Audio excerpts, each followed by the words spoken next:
राज्यातील दुष्काळाची स्थिती गंभीर असून शेतकऱ्यांच्या मुलांच्या शाळेची फी तसंच व्यवसायाभिमुख शिक्षण घेणाऱ्या शेतकऱ्यांच्या मुलांची कॉलेज फी माफ करण्याचा सुतोवाच मुख्यमंत्री देवेंद्र फडणवीस यांनी केलाय।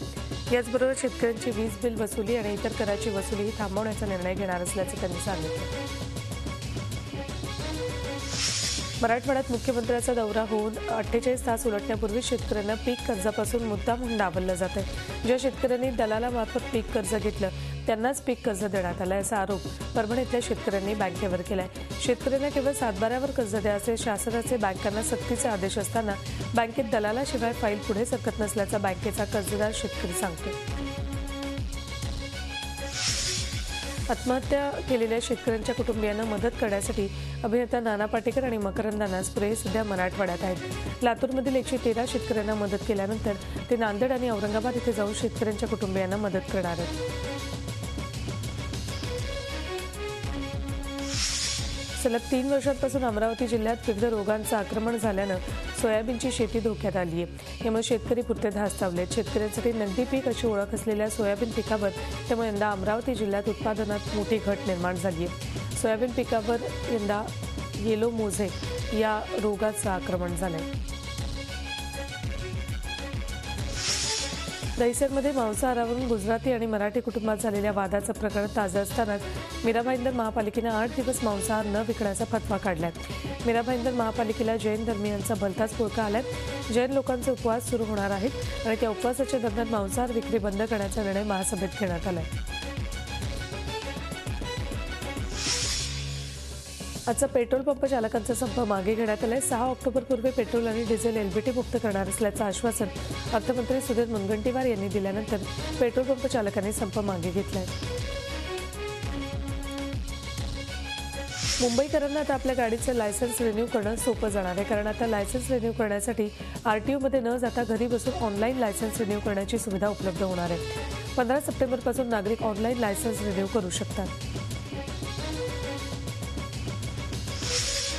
मुंबईत सध्याच्या पाणी कपातीत आणखी 10% वाढ करण्याबाबत पालिकेत चर्चा सुरू आहे। मुंबईतील जलसाठ्यांमध्ये पुढील 8 महिन्यासाठी पुरेल इतकाच साठा आहे, पण मान्सूनची स्थिती अशीच कायम राहिल्यास 30% पाणी कपात करण्याची गरज भासू शकते। आधीच 20% पाणी कपातीमुळे उपनगरातील अनेक भागात पाण्याच्या समस्या सुरू झाल्यात। कपात वाढल्यास समस्यांमध्ये मोठ्या प्रमाणात वाढ होण्याची भीती आहे। महागाईचा मुद्दा यंदा गोविंदांमध्येही दिसला। कांद्यानं कसा वांदा केला यावर शिवसेनेकडून लक्ष वेधण्याचा वेगळाच प्रयोग करण्यात आला। दहीहंडीत जादा थर लावणाऱ्या गोविंदा पथकांना बक्षीस म्हणून चक्क कांदा वाटप करण्यात आलं। या अनोख्या बक्षीस वितरण समारंभात मोठ्या उत्साहात साजरा करण्यात आला। पुण्यातील साखळीपेठ तालीम राष्ट्रीय मारुती मंदिर यांच्या वतीनं अनोख्या दहीहंडीचं आयोजन करण्यात आलं होतं। मानवतावादी रुग्णसेवेची दहीहंडी ससून रुग्णालयात बांधण्यात आली होती। रुग्णांच्या हस्ते दहीहंडी फोडण्यात आली। कुठलाही थर न लावता ससूनमध्ये हंडी फोडण्यात आली। कृष्णाचा प्रसाद म्हणून दुधाच्या पिशव्यांचं वाटप करण्यात आलं। भिवंडीतल्या दिघाची परिसरात दहीहंडी बांधायला गेलेल्या गणेश अनंता पाटील या गोविंदाचा बळी गेलाय।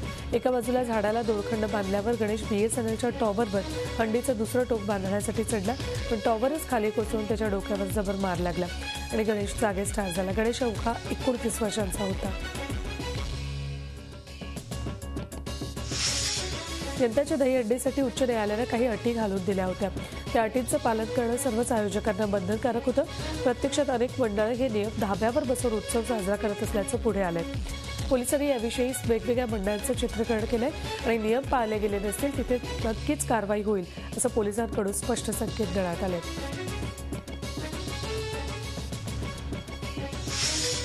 रायगडमध्ये गागोदेच्या जंगलात सापडलेल्या हाडांचे तुकडे शीनबोराचेच असल्याचं स्पष्ट होते। फॉरेन्सिक लॅबमध्ये या हाडांचा DNA चाचणी इंद्राणी आणि तिचा भाऊ मिखाईल यांच्या DNAशी जुळलाय अशी प्राथमिक माहिती पोलीस सूत्रांकडून मिळाली। 10 वर्षांपासून पोलिसांना गोंगारा देऊन फरार राहणारा कुविख्यात गुंड तात्या पटेलला अखेर जेरबंद करण्यात पोलिसांना यश आलंय। खुनाचा प्रयत्न, दंगल माजवणं, लूटपाट असे आणि अवैधरित्या हत्यारं बाळगणं अशा प्रकारच्या 47 पेक्षा जास्त गुन्ह्यांची त्याच्यावर नोंद आहे।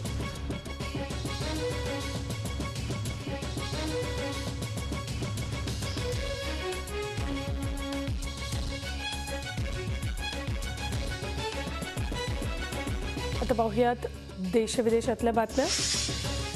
नुकत्याच जाहीर झालेल्या वन रँक वन पेन्शनबद्दल पंतप्रधान नरेंद्र मोदींनी रविवारी विरोधकांच्या टीकेचा समाचार घेतला.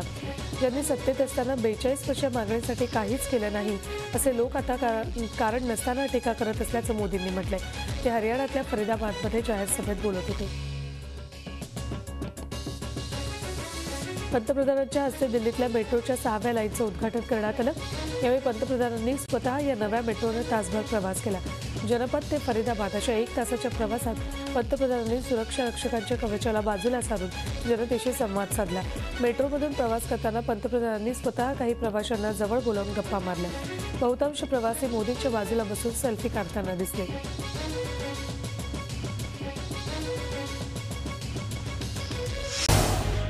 झी 24 तास रहा एक पाऊल पुढे.